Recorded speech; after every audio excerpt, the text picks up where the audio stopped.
Constituição de 88, ela deixou de enquadrar os militares como devia? Deixou de enquadrar. Isso é o fato. Não enquadrou.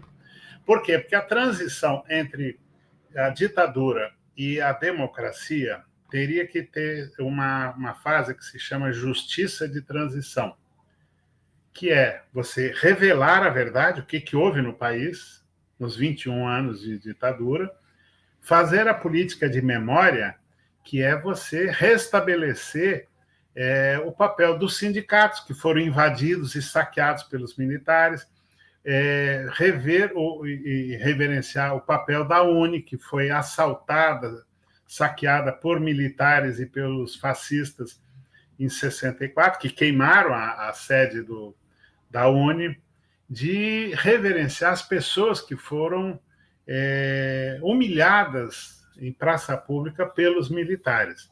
Então, você tem a revelação da verdade, a política de memória e o julgamento.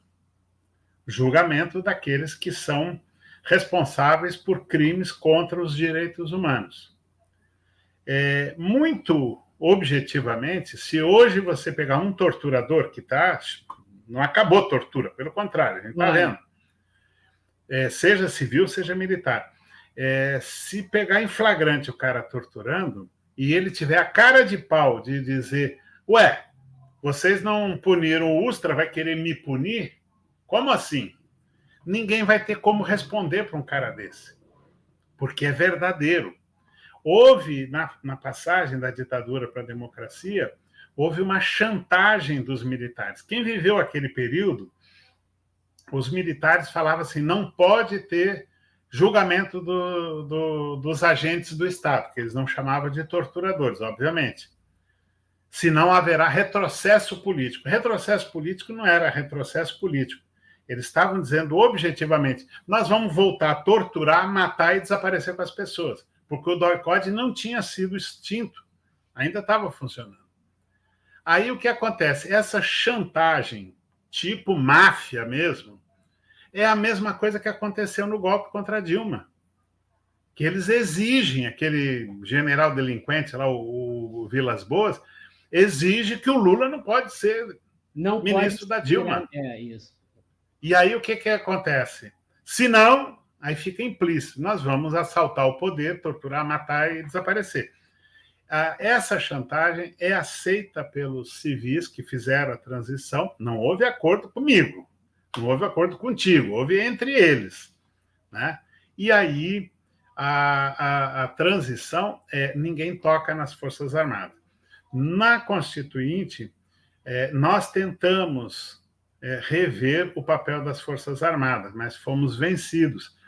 E eles foram colocados, uma coisa que o Floriano Peixoto colocou na Constituição de 1891, que é o papel do Exército como aquele que vai zelar pelas instituições. Vamos dizer assim que é um tutor. É um poder moderador, um tutor. É isso. É o tutor, exatamente. E agora, ele fez isso em 1891. Os caras conseguiram colocar e fizeram uma interpretação canalha do papel das polícias militares. As polícias militares são definidas como força auxiliar do Exército, das Forças Armadas.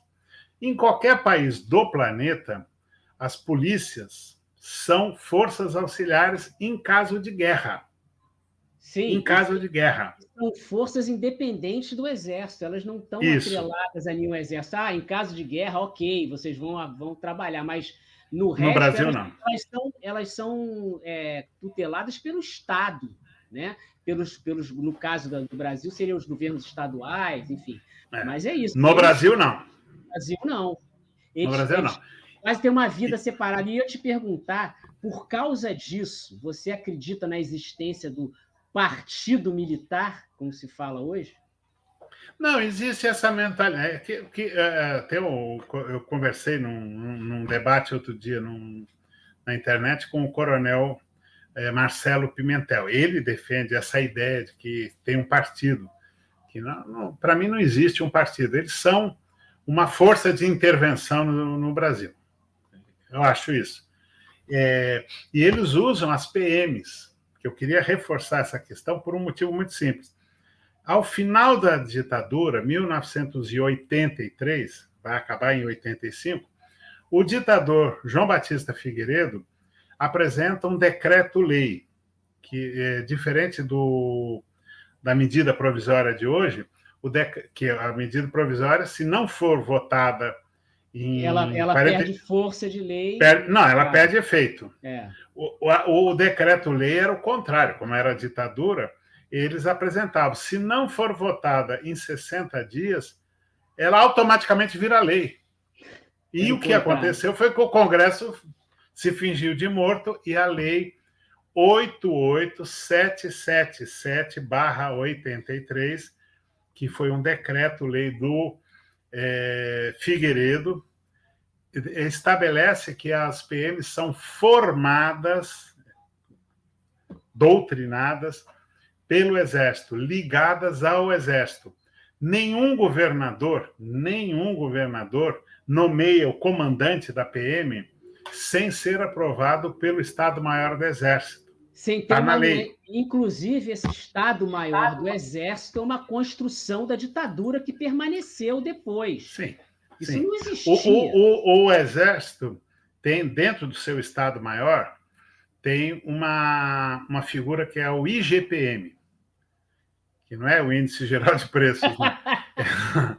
É o Inspetor-Geral das Polícias Militares, é um general de exército que ele recebe o nome que o governador quer nomear como comandante-geral da PM daquele seu estado, e ele diz, olha, aprova ou não aprova. Então, depende da aprovação do Estado-Maior do Exército. Senão, não é. Eu estou falando isso porque 2 governadores me confirmaram isso. O Olívio Dutra me confidenciou isso, quando eu falando com ele. Ele falou, Ivan, é isso mesmo, eu não tinha poder, eu tinha que nomear quem eles quisessem. É verdade isso que você está falando.